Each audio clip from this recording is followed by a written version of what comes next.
ଆଉ ଯଦି କିଏ ଦୁନିଆକୁ ଭୟଭୀତ କରି ନିଜ ଅକ୍ତିଆରରେ ନେବାକୁ ଚାହେଁ, ସେ ଭୁଲିଯାଏ ଯେ ଅନ୍ଧାର ସବୁଦିନ ପାଇଁ ରହେ ନାହିଁ।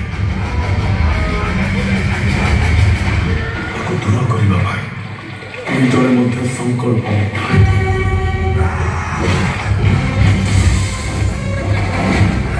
ନିଜ ଲୋକଙ୍କ ପାଇଁ, ନିଜେ ଦେଇଥିବା କଥା ରଖିବା ପାଇଁ।